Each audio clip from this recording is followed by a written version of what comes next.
Good morning to all. In today's session, we will see remaining uh, definition of stone masonry, and we will start a new topic: requirements of good stone masonry and precautions to be observed in the construction of stone masonry. So let's start with the new definition of stone masonry. It is joint. Now, what is joint? It is the junction of two or more stones or bricks. It is the junction of two or more than two stones or bricks. If the joint is parallel to the bed of stones or bricks in a course, then it is termed as bed joint. The joints which are perpendicular to the bed joints are termed as vertical joints or side joints or simply joints. Junction of two और more stones मतलब दो या दो से ज़्यादा अगर junction है brick और स्टोन में तो वहाँ पर हमें क्या करना पड़ेगा, जॉइंट्स करने पड़ेंगे. ठीक है, स्टोन मैसनरी और ब्रिक मैसनरी के लिए. If the joint is parallel to the bed, now what is the meaning of bed? Bed of stones or bed of bricks? That means length and height.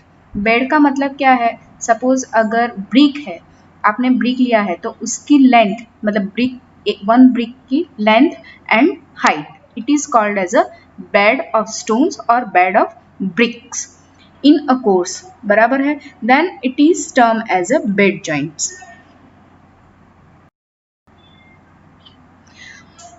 And वही joints अगर perpendicular to the bed joints है तो उसको हम क्या बोलेंगे? Vertical joints और side joints. Okay, now next term is beading. Beading is the covering material on the masonry work. It can be done on brick as well as on stone masonry. Generally, it is done on the corners or border of wall, column, beam, etc. What is beading? Beading is the covering material. मतलब जैसे आपने stone masonry करना है या brick masonry करना है तो masonry work में क्या लगेगा? पूरा मैसनरी वर्क को कवर करने के लिए, मतलब जो मोर्टार हम यूज करते हैं, बराबर है. डायरेक्टली ब्रिक्स तो हम ब्रिक से सिर्फ हम मैसनरी नहीं बना पाएंगे या स्टोन से हम सिर्फ मैसनरी नहीं बना पाएंगे. हम क्या कर रहे हैं? पूरा मटेरियल ऐड कर रहे हैं कवरिंग करने के लिए. ठीक है, तो उसको हम क्या बोलेंगे? Beading. It can be done on bricks as well as on stone masonry, and generally it is done on the corners or border of the wall, column, beam, etc. So यहाँ पे आपके stone masonry के सारे terms खत्म हो रहे हैं. We will start next topic: precautions to be observed in the construction of stone masonry. Now precautions क्या क्या लेंगे जब कंस्ट्रक्शन करेंगे आप स्टोन मैसनरी का? तो तब जो भी प्रिकॉशंस लेने हैं तो वो प्रिकॉशंस क्या लेंगे?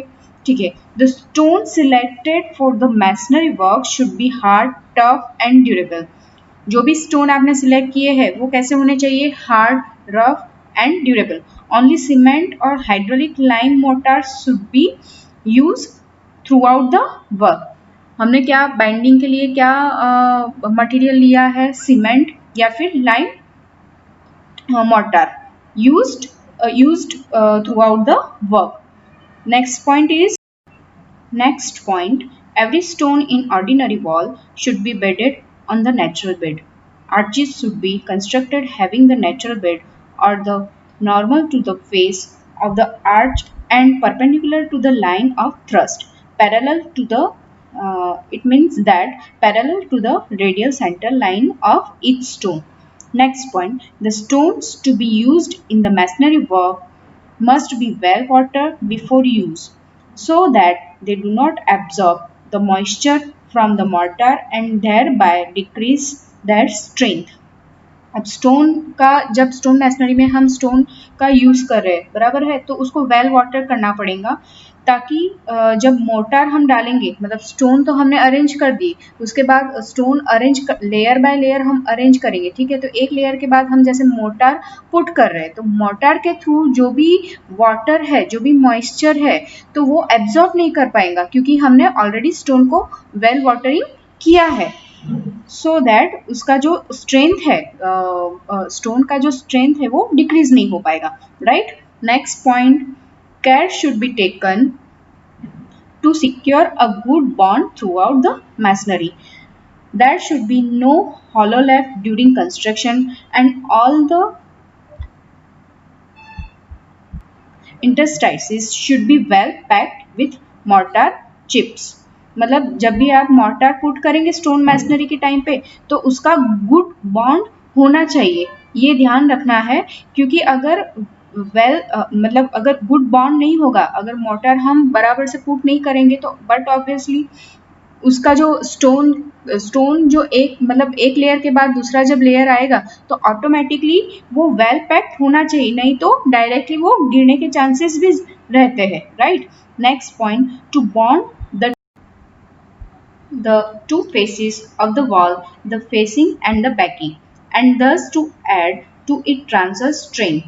Through stone must be introduced in each course at 1 to 1.5 meter apart, running for the full thickness of the wall.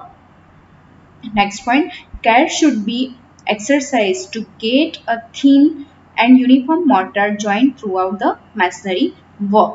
Next point, the joints carefully dressed should not be too smooth. मतलब जब भी आप joints में mortar fill up करेंगे, तो एकदम smooth भी नहीं होना चाहिए, otherwise that surface will afford no key for the mortar to offer sufficient resistance to the sliding of the stones. Next point, the faces of the wall should be constructed truly vertical, and their vertically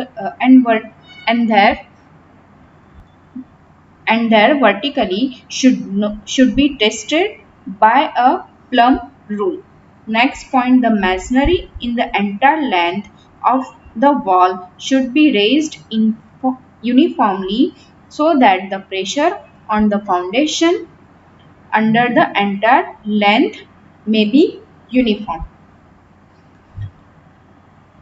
stone masonry जब करेंगे, तब पूरा जो length है, तो वो uniformly पूरे length के यूनिफॉर्मली करना है, नहीं तो क्या होगा, पूरा प्रेशर जो है वो फाउंडेशन पे आ सकता है, एंड उसके कारण फाउंडेशन में भी प्रॉब्लम्स आ सकते हैं, तो वो यूनिफॉर्मली करनी है। Next point, in building either on dry work or old work, the upper surface must be well cleaned and wetted before mortar is laid over it to form a bed for the new work.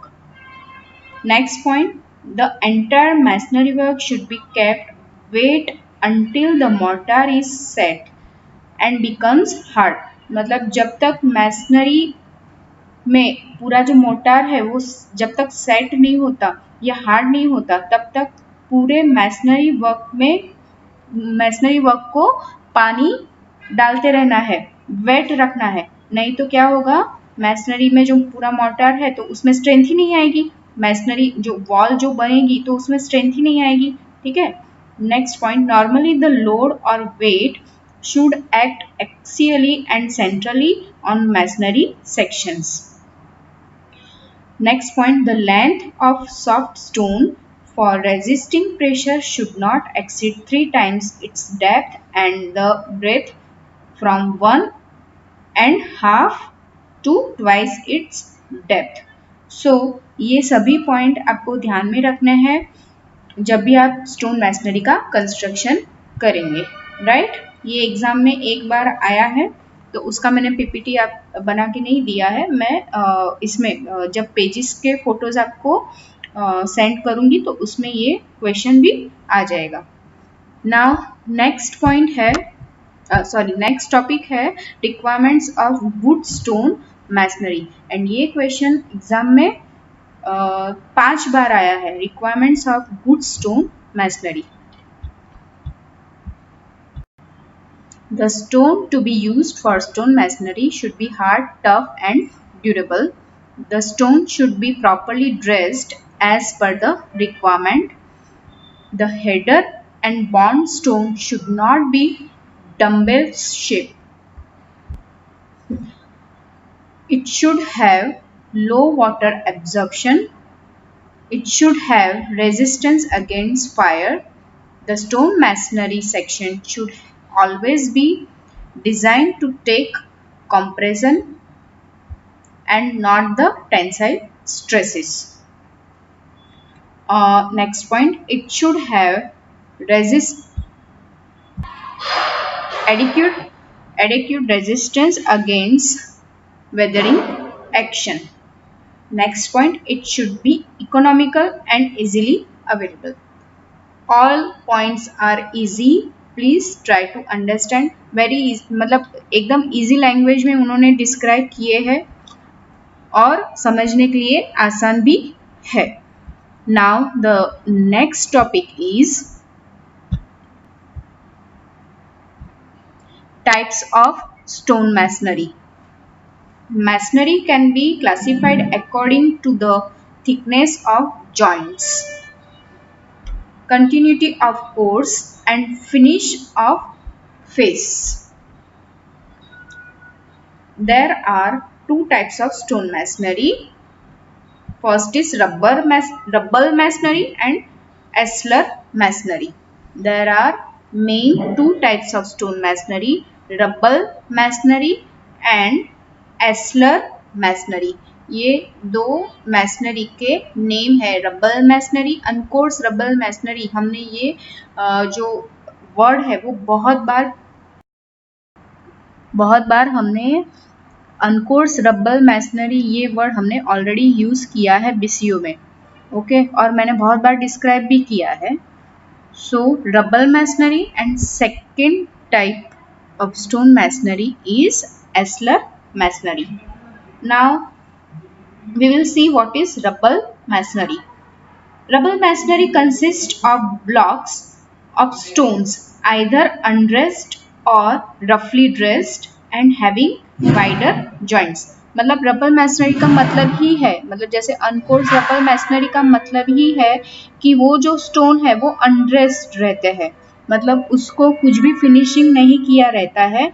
Unshaped, undressed, रफली dressed मतलब पूरा उसका कोई भी shape नहीं है, directly उसको जैसा मिला है वैसा ही हम यूज कर रहे हैं. And having wider joints, right. For pitching of earthen dam, rubble masonry is suitable because in this masonry no mortar is used and this kind of construction is cheapest. मतलब जब भी डैम का construction करेंगे तो dam के construction में, मतलब earthen dam का जब भी हमने कंस्ट्रक्शन किया है तो पिचिंग का मतलब क्या है, व्हाट इज पिचिंग. पिचिंग का मतलब ही है कि जैसे अर्थन डैम हमने बनाया तो अर्थन डैम एक बार डैम तो हमने बना दिया, लेकिन आसपास जो बाजू का जो एरिया है, आसपास के नज़दीक का जो एरिया है, वहाँ से भी क्या होगा, वाटर डैम में अंदर आने की कोशिश करेगा, ट्राई करेगा. तो उसको रोकने के लिए, मतलब वो जो पानी है अनवांटेड वाटर, उसको रोकने के लिए हम क्या करेंगे, पिचिंग करेंगे. पिचिंग मीन्स स्टोन हमें वहाँ पे पुट करने हैं, तो उसको बोलते हैं पिचिंग. तो for pitching of earthen dam rubble masonry is suitable because in this masonry no mortar is used. मतलब जब पिचिंग करेंगे अर्थन डैम का तो रबल मैसनरी सूटेबल है. एंड जब रबल मैसनरी हम करेंगे पिचिंग के लिए तो उसमें मोर्टार की ज़रूरत नहीं है. And this kind of construction is cheapest. In this type of construction just by interlocking of stones the stability of masonry is achieved. So that is the rubble masonry. Now what is ashlar masonry? This is built of stone, carefully dressed and has narrow joints. मतलब ये जो stone है carefully dressed already है, उसको क्या है shape दिया है, ड्रेस वेल ड्रेस्ड है, लेकिन has narrow joints. The various sub division of this two types are, मतलब उसका सब डिवीजन भी दिया है जो नेक्स्ट पीपीटी में मैं डिस्क्राइब करूंगी। Okay, there are the various sub division of this two types are rubble masonry and ashlar masonry. So in first type of rubble masonry, random rubble. Random rubble means coarse uncoarse. There are again two types. First is coarse and second type is uncoarse. ठीक है। Next is square rubble, मतलब उसको just square shape दिया है, उसमें भी there are two types, coursed and uncoursed. And again third type is built to regular courses, built to regular courses. And next and last type miscellaneous which is polygonal and flint.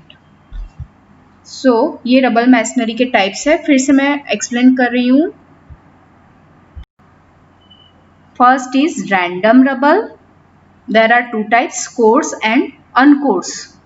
Second is square rubble, मतलब just random rubble मतलब कोई shape भी नहीं है, ठीक है, कोई shape नहीं है, कुछ ड्रेसिंग किया नहीं है, कुछ भी नहीं है, जो अनशेप जैसा ऑलरेडी मिला है तो उसको हम रैंडम रबल बोलेंगे।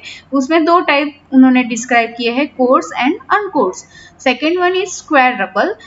स्क्वायर रबल का मतलब क्या है, जो स्टोन है उसको शेप दिया है स्क्वायर का, और उसमें भी there are two types, coursed and uncoursed. And उसमें ही मतलब स्क्वायर रबल में ही और एक टाइप है, बिल्ड टू रेगुलर कोर्सेस।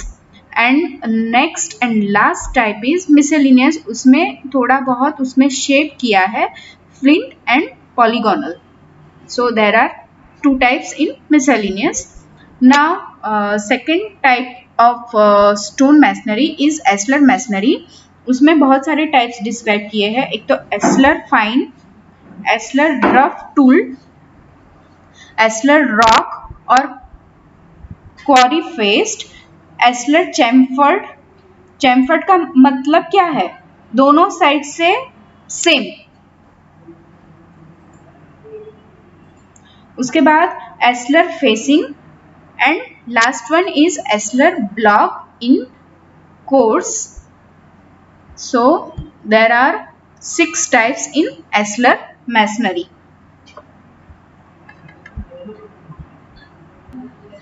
अब कल जब पूरे random masonry, rubble masonry and ashlar masonry का पूरा मेथड देखना है, तो उसमें आपको पता चलेगा what is uncoursed, what is coursed, what is polygonal masonry, तो वो सारे टाइप्स हम जब मेथड्स लेंगे तो उसमें डिस्क्राइब में